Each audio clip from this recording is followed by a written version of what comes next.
ನನಗೆ ಗೊತ್ತಿರೋದು ಇಷ್ಟನೇ, ನೀವೇನ್ ತೋರಿಸ್ತಾ ಇದೀರೋ ನಮ್ಗೆ, ನಾವು ಅದರಿಂದನೇ ನಾವು ನೋಡ್ತಾ ಇದೀವಿ, ತಿಳ್ಕೊತಾ ಇದೀವಿ, ವಿಚಾರಗಳನ್ನ ತಿಳ್ಕೊತಾ ಇದೀವಿ. ಇದ್ರಲ್ಲಿ ಅರ್ಥ ಆಗ್ತಾ ಇರೋದು ಒಂದೇನಂತಂದ್ರೆ, ಮಾಧ್ಯಮ ಆಗ್ಲಿ, ಪೊಲೀಸ್ ಸಿಬ್ಬಂದಿಗಳಾಗ್ಲಿ ಬಹಳ ಬಹಳ ಒಂದು ನಿಮ್ಮ ಪ್ರಯತ್ನಗಳನ್ನು ಹಾಕಿ ಸತ್ಯಾಂಶಗಳು ಹೊರಗೆ ಬರಬೇಕು ಅನ್ನೋ ವಿಚಾರಕ್ಕೆ ನೀವು ತುಂಬಾ ಗೌರವಿಸಬೇಕಾದಂಥದ್ದು ಏನಂದ್ರೆ, ತುಂಬಾ ಕೆಲಸ ಮಾಡ್ತಾ ಇದ್ದೀರಿ ಅಲ್ಲ, ಅದನ್ನ ಎರಡನೇ ಮಾತೇ ಇದೆ.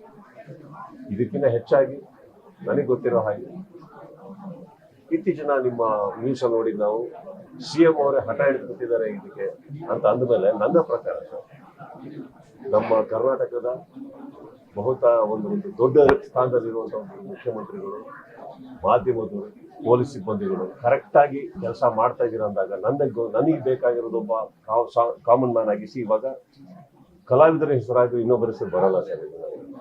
ನನಗೆ ಬರೋದು ಏನಂತಂದ್ರೆ, ನಾವು ಅವ್ರ ಪರ ಇವ್ರ ಪರ ಅಂತ ಮಾತಾಡೋದು ತಪ್ಪಾಗುತ್ತೆ, ವಿರುದ್ಧವಾಗಿ ಮಾತಾಡೋದು ತಪ್ಪಾಗುತ್ತೆ.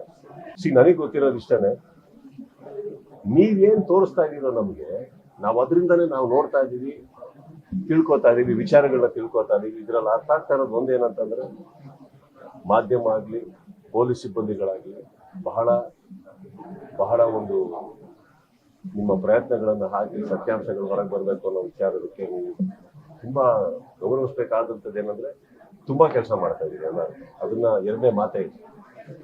ಇದಕ್ಕಿಂತ ಹೆಚ್ಚಾಗಿ ನನಗೆ ಗೊತ್ತಿರೋ ಹಾಗೆ ಇತ್ತೀಚಿನ ನಿಮ್ಮ ನ್ಯೂಸ್ ನೋಡಿ ನಾವು CM ಅವರೇ ಹಠ ಹಿಡಿದುಬಿಟ್ಟಿದ್ದಾರೆ ಇದಕ್ಕೆ ಅಂತ ಅಂದಮೇಲೆ, ನನ್ನ ಪ್ರಕಾರ ನಮ್ಮ ಕರ್ನಾಟಕದ ಒಂದು ದೊಡ್ಡ ಸ್ಥಾನದಲ್ಲಿರುವಂತಹ ಮುಖ್ಯಮಂತ್ರಿಗಳು, ಮಾಧ್ಯಮದವರು, ಪೊಲೀಸ್ ಸಿಬ್ಬಂದಿಗಳು ಕರೆಕ್ಟ್ ಆಗಿ ಕೆಲಸ ಮಾಡ್ತಾ ಇದ್ದೀರ ಅಂದಾಗ ನನಗೆ ಬೇಕಾಗಿರೋದು ಒಬ್ಬ ಕಾಮನ್ ಮ್ಯಾನ್ ಆಗಿಸಿ, ಇವಾಗ ಕಲಾವಿದರ ಹೆಸರಾಗಿ ಇನ್ನೊಬ್ಬರ ಹೆಸರು ಬರಲ್ಲ ಸರ್.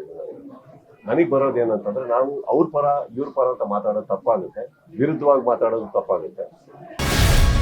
ಗ್ಯಾರಂಟಿ ನ್ಯೂಸ್, ಸುದ್ದಿ ಖಚಿತ, ನ್ಯಾಯ ನಿಶ್ಚಿತ.